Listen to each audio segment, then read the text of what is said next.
नसीब का नाम मेरा, आर्मी में जॉब करता था, 22.5 साल मैंने आर्मी में नौकरी की है। रिटायरमेंट लेने के बाद आज मुझे 8 साल हो गए लगभग, और आने के बाद मैंने किसी दूसरे काम की शुरुआत की थी। कॉन्ट्रैक्टर का काम मेरे मामा जी के साथ में शुरू किया था।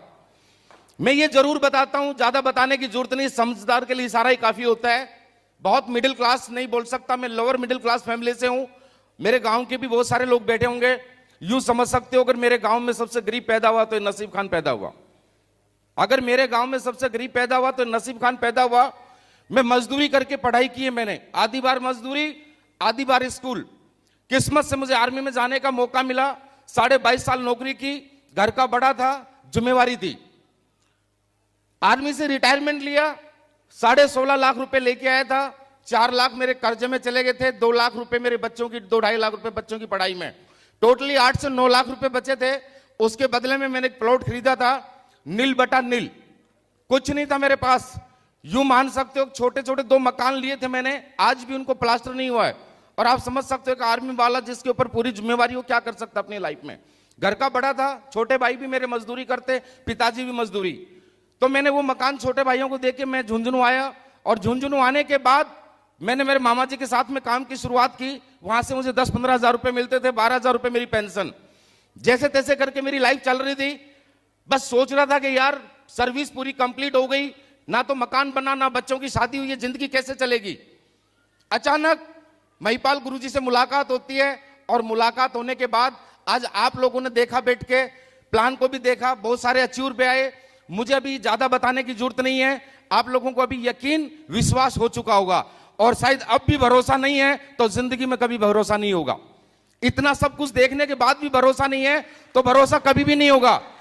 थैंक यू दोस्त। गुरुजी से मुलाकात हुई थी आज से 5 साल पहले, और सर ने मुझे बताया था इस इंडस्ट्री के बारे में, एसलीपीएस के बारे में। मैं चाहूंगा एसलीपीएस के लिए एक जबरदस्त ताली होनी चाहिए, जबरदस्त ताली। यूं मान लीजिए, थैंक यू। यूं मान लीजिए दोस्तों, टोटली 5 साल हुए, एक ही वर्ड में बोलता हूं, टोटली 5 साल हुए। किराए के मकान में जिंदगी थी, और मोटरसाइकिल पे मेरी लाइफ थी। आज खुद का 1.5 करोड़ का मकान है, प्लॉट भी है, और पहली गाड़ी डिजायर ली, फिर ऑडी Q3, और गुरुजी के आशीर्वाद से अब लेंगे रेंज रोवर वेलार, बहुत जल्दी आने वाली है रेंज रोवर वेलार। बस दोस्तों भरोसा करना। आज मैं आपको इतना सा बताता हूं, एक रिटायर फौजी हूं, और रिटायर फौजी को ज्यादा से ज्यादा रिटायरमेंट लेने के बाद मेरे जैसे 10 पढ़े लिखे इंसान को 15 से 20 हजार रुपए मंथ के मिल सकते हैं। लेकिन ये नसीब खान रिटायर फौजी, टोटली 10 पढ़ा लिखा, जिसको कुछ नहीं आता, आपके सामने खड़ा है, आज 17 से 18 लाख रुपए एक महीने का लेता है।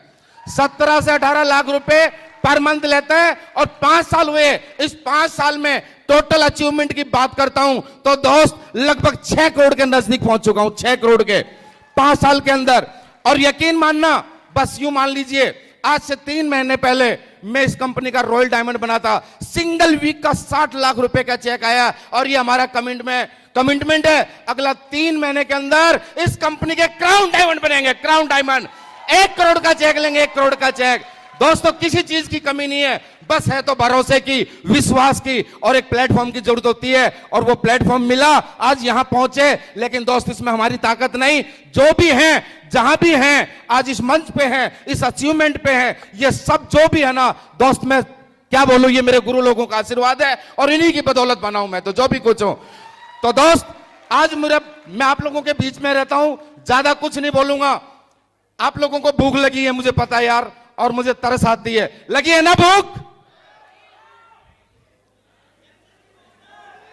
भूख है। एक छोटी सी स्टोरी याद आ गई गुरुजी, 1 सेकंड का टाइम चाहता हूं। एक छोटी सी बात मुझे याद आ गई। एक राजा था, राजा। उस राजा ने बोला कि कोई ऐसा इंसान लेके आओ जो सबसे स्वादिष्ट खाना बना के मुझे खिलाए, सबसे स्वादिष्ट खाना।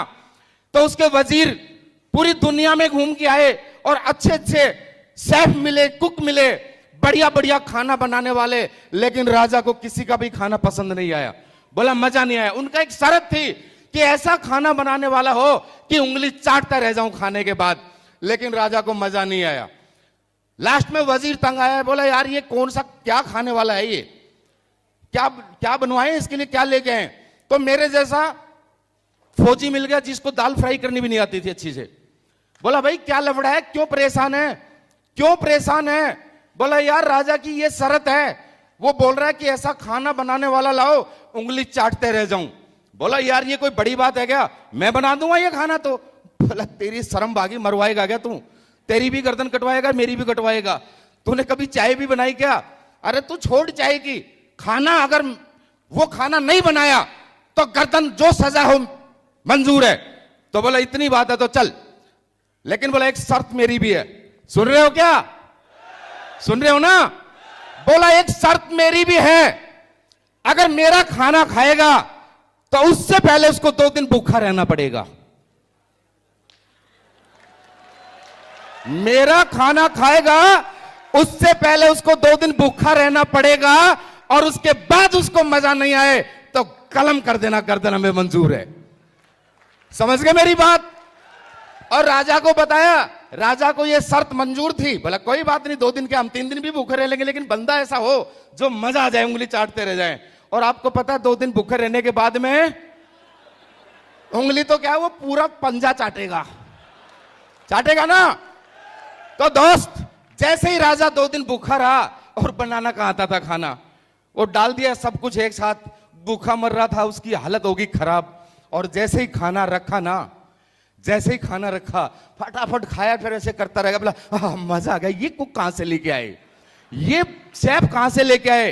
कहने का मतलब दोस्त, भूख जिसको नहीं होती ना, उसको खाने का स्वाद का पता नहीं होता। और दोस्त यहां बैठने के बाद, आने के बाद कहां कहां से आकर के भी लोग खाने पे लाइन लगा के खड़े हैं। अरे क्या पेट की भूख है या सक्सेस की भूख है आप लोगों को, ये बताइए पहले।